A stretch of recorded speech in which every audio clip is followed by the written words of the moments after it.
Hey guys, JD from Technically Rugged, and today I wanted to run through a list of things I came up with, 10 tips for more comfortable boundary waters canoe tripping. This is by no means an exhaustive list, but I saw a thread online and it made me start thinking about tips that I would give to beginners. And I was like, there's a lot of tips that I would give beginners in general, but what would I tell some people to like make the experience more enjoyable in general? Maybe something they wouldn't consider themselves, or just is not necessarily a bare essential, but will definitely increase their enjoyment. And so I came up with a list of ways to make your canoe trips more comfortable. So without further ado, let's start. So the first one, number one, biggest one, is to get a Kevlar canoe if you can afford it. They're like half the weight of aluminum, almost half the weight of like plastic composites. They will drastically change your attitude towards portaging. Now, obviously, people don't love carrying, 40, 45 pounds on their shoulders, but it is so much better than carrying 80 to 90 pounds on your shoulders. I'll tell you that. Aluminum canoes also heat up and they hold heat. So on sunny days, putting it over your head, it will just radiate heat back down at you and just cause you to just sweat and just drip sweat, basically. So Kevlar canoes are huge. They're just so much more enjoyable to portage. It's a huge improvement. So get Kevlar if you can. Number two, bring dehydrated food as much as you can to try and save on weight and volume. It's incredible how much space fresh food takes up, and a lot of that is just because of the water that's in it. Fruit and veggies, a lot of it is water. So, I love fresh food as much as the other person, and if you have the room for it and you're willing to carry it, maybe you're not portaging very far, by all means, bring as much fresh food as you would like. But if you're trying to go deeper into the interior, focus on getting dehydrated food. Either buy it or make it yourself. It's not that hard to make. You need a food dehydrator. You need to focus on recipes for certain types of food, how to dehydrate them, because some meat gets it's not great texture, and some things just don't rehydrate very well. But get some dehydrated food, or freeze dried. Freeze dried is great as well. They're very, very similar. And yeah, there are some really, really great meals out there from Mountain House, Alpine Air. Backpacker's Pantry is one of my favorites. There's so many out there. I wish I could name them. I'm not doing the smaller ones justice, but definitely check those out. Number three, stop hanging a food bag, because you're probably doing it wrong. You just use a food barrel or an Ursack. Food barrels are these like blue barrels. You can buy them specifically for canoe tripping, or you can use these. They're not specialized, but they're often used for transporting different types of goods, chemicals, food, supplies. I think there was some sort of like medicine or some sort of. I'm not exactly sure what was in the barrel that I have, but my buddy got 3 of them on eBay for $20 a piece. These 10-gallon barrels. So the barrels themselves are quite cheap. Otherwise, they can be $80 to $120 for a larger, I think, 20-gallon food barrel. And you can get smaller and larger ones. There's like the Bear Vault, which is a really small barrel. But these barrels are bear resistant. I mean, any determined bear maybe could crack them open or something, but you don't have to hang them. You can tie them to a tree. They just have a lid that clasps on there. They're just so much more enjoyable to use. You can get a harness, and that's what you need to get. You have to get a harness to carry them. That's where the cost really comes in my mind, when you buy the cheaper barrel. Harnesses are about $100. So the one I have is from a company called LevelSix, and it's a great harness. It can be adjusted for different size of barrels. It doesn't really have pockets in it, but you can sort of tuck things in on the side. It's quite comfortable. It's got a hip belt and everything, so well worth the money, in my opinion. So get a barrel, because the food bag, no one ever wants to hang it, and you're probably not doing it right anyway. And a bear, even somewhat determined bear, could easily get it. So just use a barrel. All right, number 4, make sure you're using portage packs instead of hiking packs. Hiking packs are often too tall. They're meant to be carried vertically and not be so wide, so that you can fit through more narrow spots and that your center of mass isn't so spread out to the side. That's kind of the downside of a portage pack, is they're wide, but they're shorter and fatter so that you can actually fit a canoe on top of your shoulders. Hiking packs will often collide with the top of the canoe, or even with the yoke that you're putting on your shoulders. So it'll be a lot harder to carry those packs if you are carrying your portage pack with the canoe. I carry a day pack, but a lot of people will carry their portage pack with the canoe. So make sure you're using portage packs. I highly recommend Cooke Custom Sewing, C-O-O-K-E, Cooke Custom Sewing. They're local to Minnesota. They're an amazing handmade brand.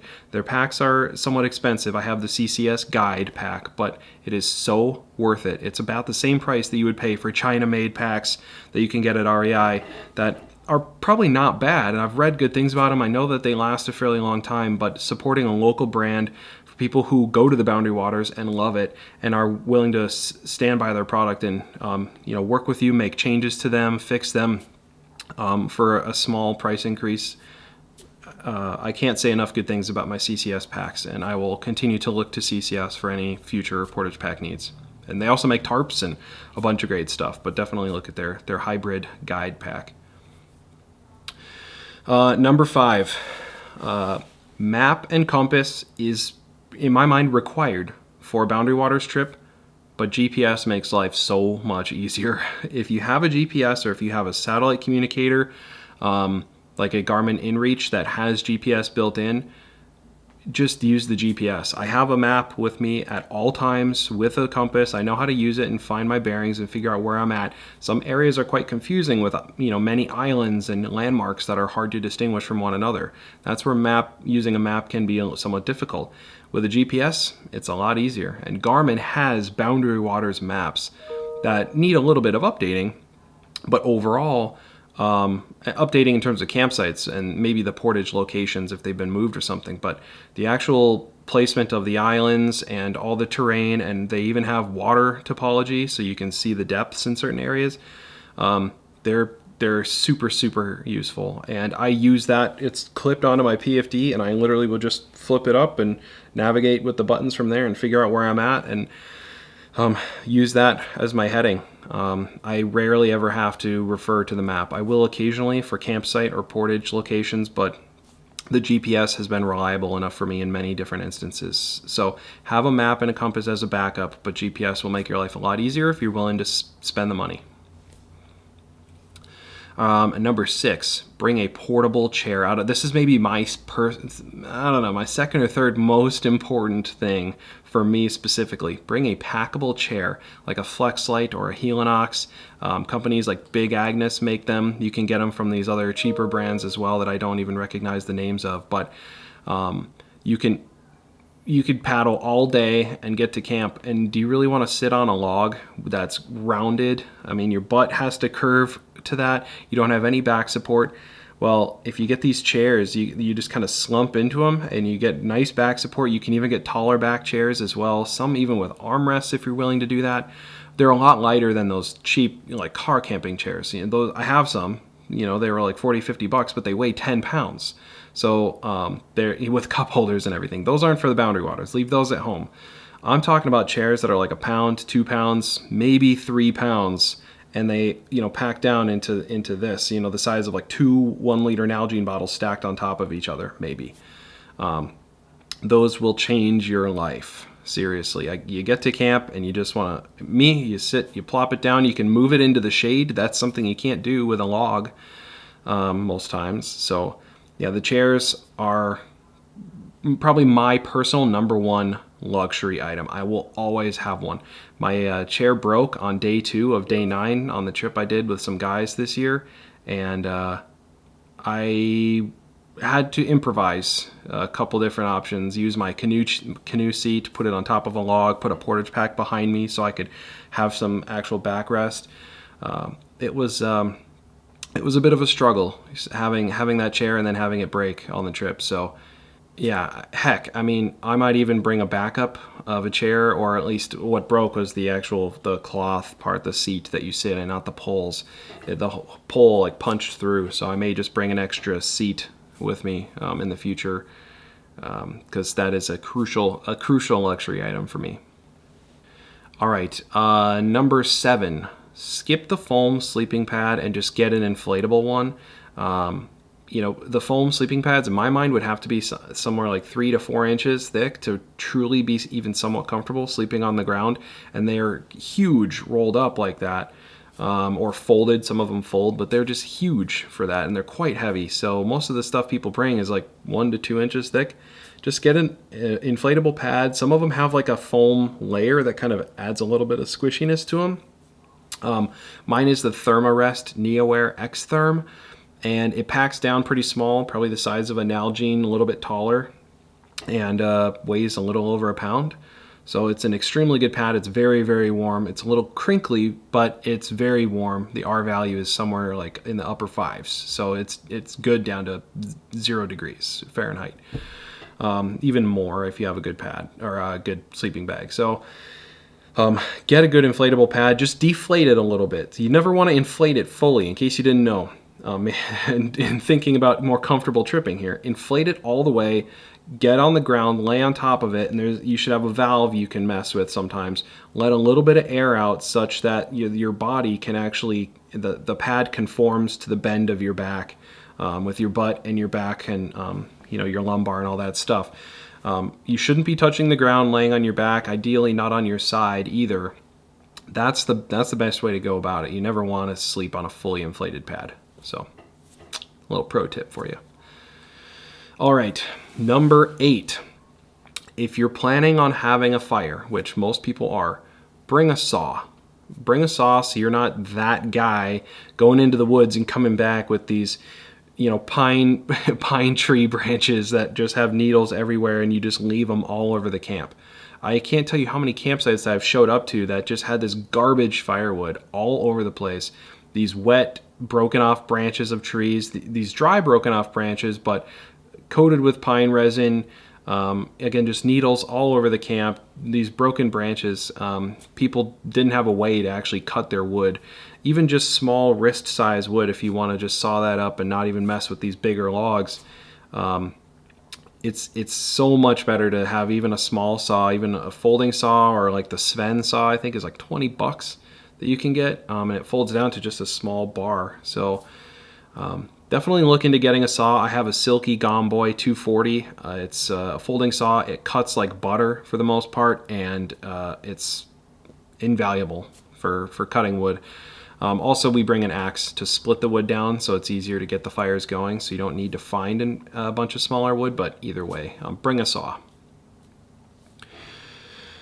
Number 9, bring a tarp large enough for your whole group to sit underneath when it's raining, or if there's some blazing sun that keeps you stuck at camp because it's just too hot out.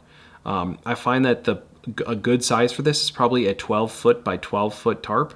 10 by 10 is a little bit small. It can work, but just based on the shade, how shade's going to hit it, this area that you can sit under is probably going to be small. You also have to consider the flatness of the ground that you're going to be on. There probably won't be a ton of good usable seating area, like if you have some Flexlite chairs or if you're trying to cook there with a stove. You want to have a larger tarp than what is truly necessary, because the area near the edges is probably wasted if it's raining and the wind is blowing it, or again, if the sun is just at different angles casting shade around. So 12 foot by 12 foot is probably good. But yeah, it's great for setting up a spot for your group to hang out that isn't necessarily at the fire pit. There may not be a good place to hang a tarp by the fire pit, and there also you just may have flatter ground, or there may be a better area with a better view where you can set up a tarp and hang out with your group. So group tarps are awesome. I also like a gear tarp. My friends and I have a lot of tarps, so having a smaller spare tarp, because ours are so lightweight usually, is good to put all the gear under, especially only if it's gonna rain basically, but gear tarp, group tarp for sure. All right, and number 10, leave a clean pair of clothes in the car for when you get out of the Boundary Waters. Even if you can't shower, you're not staying at an outfitter where you're going to shower, or, not checking into a hotel or anything like that. Even if you can't really rinse off, you can rinse off, that helps, but just putting on clean clothes will help a lot. You could leave some deodorant in the car with your clothes as well. Leave some wet wipes in there so you can wipe down if you'd like. I usually stay at an outfitter when I'm going in. Even if I have to drive back to the outfitter from the entry point, I at least go there. I can rinse off and just get all the sweat and dirt off of me, and that already helps a lot. And then I put clean clothes on afterwards, and that is more than good enough until I'm able to get home and actually shower. So it's nice to feel a little bit cleaner when you get out of there instead of driving home for 5 hours, or if you're even further away, 10, 12 hours and just feeling gross. So definitely bring some clean clothes at a minimum. All right, guys, this video has been going on for too long, and like I said, this is not everything possible. I could probably add another 10, and maybe I'll do another video with an extra 10 things to maybe focus on specific areas or something. But I was spitballing, and I was like, oh, make sure you do this and make sure you do this, and I was just brainstorming, thinking about things the other night, and I wanted to make sure I got a video out that just kind of explained some of these things, and hopefully this helps you out. Maybe you hadn't considered a few of these, or maybe you needed an extra push for you or some of your friends or your group mates that are going to buy that chair or get an inflatable sleeping pad, or to splurge and actually spend the money on a Kevlar canoe rental, because it just is going to make the experience that much better. And especially if you're going with people, or it's your first time, if it's their first time, having a couple of these things, like having a food barrel instead of a bag, having a Kevlar canoe, having a chair to sit in when you get back to camp, it's going to make the experience that much better, and hopefully make you want to come back, and make your friends want to come back again, and just make it a more enjoyable experience. So that's been it. Thanks very much for watching. If you have any questions, please leave them in the comments. I'm more than happy to provide any custom suggestions for you. Again, if there's any tips that you have for other people, please leave those in the comments below, because we all need a little more help. We all want to be more comfortable. So again, if you have any suggestions for other people, leave them in the comments. And yeah, thanks very much for watching. That's been it, and I'll see you guys next time.